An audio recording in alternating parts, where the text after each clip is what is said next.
Baik, di sini saya akan menjelaskan hasil kerja kelompok kami yang bertemakan piutang lancar pada UMKM Mebel Bagas. Nah, sebelum masuk ke materi, di sini saya akan memperkenalkan nama-nama kelompok kami. Yang pertama, Siti Rodiah dengan NIM 112-10188. Yang kedua, Margareta Wihaulia 112-10141. Kemudian Tarisa Mayang Tarigas 112-10285. Selanjutnya Yuliana Olivia Pidang 112-10236. Dan yang terakhir Elsa Trestananda dengan NIM 112-10302. Masuk ke materi pertama, yaitu pengujian piutang. Apa sih pengujian piutang itu? Nah, pengujian piutang adalah proses penting dalam audit keuangan untuk memastikan keakuratan laporan keuangan perusahaan. Hal ini dilakukan dengan tujuan untuk memverifikasi apakah jumlah piutang yang dicatat dalam laporan keuangan perusahaan sesuai dengan jumlah yang sebenarnya. Pengujian piutang ini meliputi analisis atas transaksi dan saldo piutang, serta konfirmasi piutang dengan pihak ketiga. Rumusan masalah. Rumusan masalahnya sebagai berikut. Yang pertama, apa saja sih metode pengujian yang dapat dilakukan dalam pengujian piutang? Kemudian yang kedua, bagaimana proses pengujian piutang dilakukan? Yang ketiga, bagaimana mengidentifikasi piutang yang tidak dapat ditagih?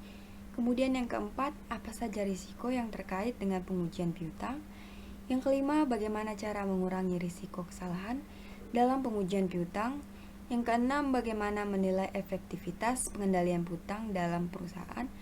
Yang ketujuh, bagaimana mengevaluasi kinerja perusahaan berdasarkan hasil pengujian piutang. Dan yang terakhir, bagaimana menentukan tindakan yang tepat apabila terdapat temuan ketidakberesan dalam pengujian piutang. Selanjutnya masuk ke tujuan. Yang pertama, memaparkan metode pengujian piutang yang dapat dilakukan dalam pengujian piutang. Yang kedua, menjelaskan proses pengujian piutang. Yang ketiga, menjelaskan cara mengidentifikasi piutang yang tidak dapat ditagih. Yang keempat, memaparkan risiko yang terkait dengan pengujian piutang. Yang kelima, menerangkan cara mengurangi risiko kesalahan dalam pengujian piutang.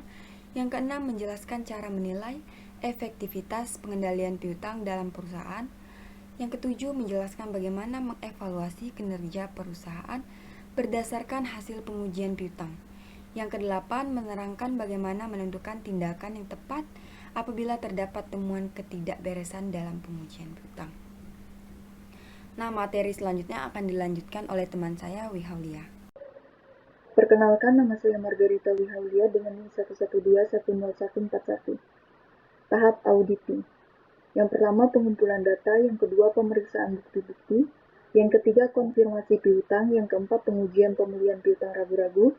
Yang kelima, pengujian penghapusan piutang tak tertagih. Dan yang terakhir, evaluasi kebijakan piutang. Apa sih audit? Audit merupakan suatu proses sistematis untuk mengevaluasi dan memvalidasi informasi keuangan dalam sebuah entitas, dengan tujuan memberikan opini tentang kebenaran dan kewajaran informasi tersebut. Proses audit memainkan peran yang sangat penting dalam menjaga kredibilitas informasi keuangan sebuah entitas, sehingga organisasi harus menjalankan proses audit yang efektif dan efisien. Apa sih yang dimaksud dengan auditor? Auditor adalah seorang profesional yang independen dan bertanggung jawab untuk memeriksa dan mengevaluasi laporan keuangan entitas, dan memberikan pendapat independen atas laporan keuangan tersebut. Dalam melakukan pekerjaannya, seorang auditor harus memiliki integritas dan objektivitas yang tinggi, serta memenuhi standar dan etika profesi.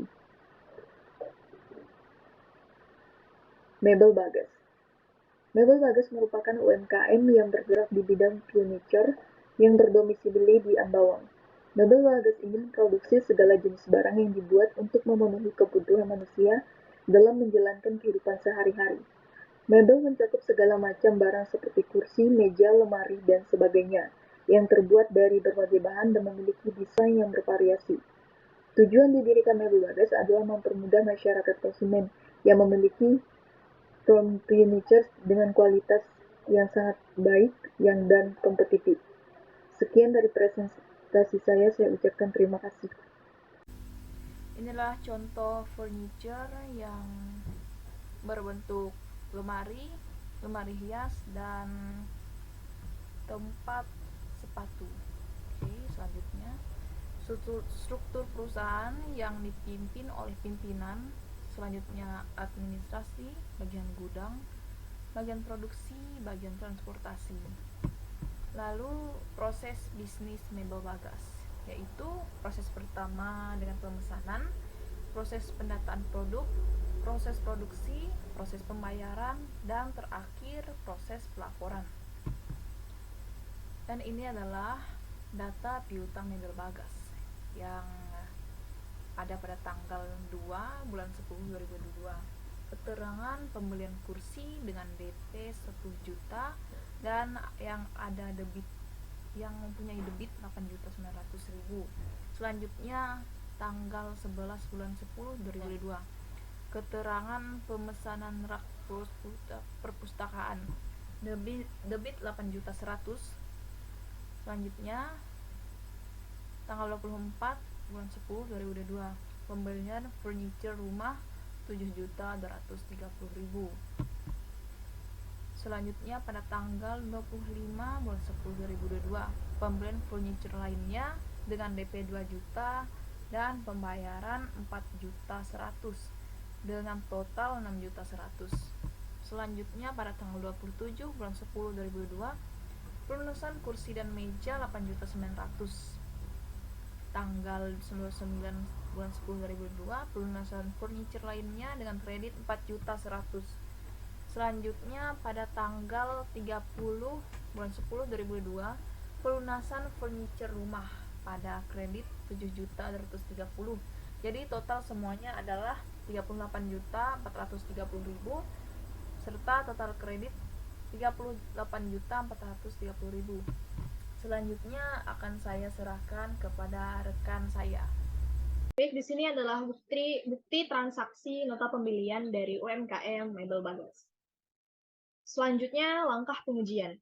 Pertama, dilakukan analisis rasio piutang lancar untuk mengetahui seberapa efektif Mebel Bagas dalam mengumpulkan piutang dari pelanggan. Rasio piutang lancar adalah rasio antara total piutang dengan total penjualan. Semakin rendah rasio ini, semakin baik kinerja perusahaan dalam mengelola piutang. Yang kedua, dilakukan analisis aging piutang untuk mengetahui usia piutang yang dimiliki oleh perusahaan. Aging piutang adalah metode yang digunakan untuk mengelompokkan piutang berdasarkan usia jatuh tempo. Maksudnya, semakin tua piutang, semakin besar risiko perusahaan tidak dapat mengumpulkan piutang tersebut. Oleh karena itu, Mebel Bagas harus memastikan bahwa piutang yang lebih lama usianya harus dikumpulkan dengan segera. Langkah yang ketiga, yakni dengan dilakukannya analisis kebijakan manajemen piutang untuk mengetahui sejauh mana Mebel Bagas memperhatikan manajemen piutang dalam mengelola keuangan mereka. Kebijakan manajemen piutang mencangkup proses penjualan, penagihan, dan pemulihan piutang. Mebel Bagas harus memastikan bahwa kebijakan manajemen piutang yang diterapkan harus sesuai dengan kondisi perusahaan dan selalu diperbarui. Selanjutnya akan dilanjut oleh kesimpulan yang akan disimpulkan oleh Elsa. Baik, kesimpulannya, berdasarkan hasil analisis rasio piutang lancar, agen piutang dan kebijakan manajemen piutang, dapat disimpulkan bahwa Mebel Bagas cukup efektif dalam mengelola piutang lancar. Rasio piutang lancar yang rendah menunjukkan bahwa perusahaan dapat mengumpulkan piutang dengan baik dan tepat waktu. Analisis aging piutang menunjukkan bahwa Mebel Bagas dapat mengelompokkan piutang berdasarkan usia jatuh tempo dengan baik. Selain itu, analisis kebijakan manajemen piutang menunjukkan bahwa Mebel Bagas memiliki kebijakan yang baik dalam mengelola piutang dan selalu mempengaruhi kebijakan tersebut sesuai dengan kondisi perusahaan. Dalam kesimpulannya, Mebel Bagas telah efektif dalam mengelola piutang lancar dan memiliki kebijakan manajemen piutang dengan baik. Namun perusahaan harus tetap memperhatikan dan mempengaruhi kebijakan manajemen piutang mereka itu. Sekian presentasi dari kelompok kami. Terima kasih.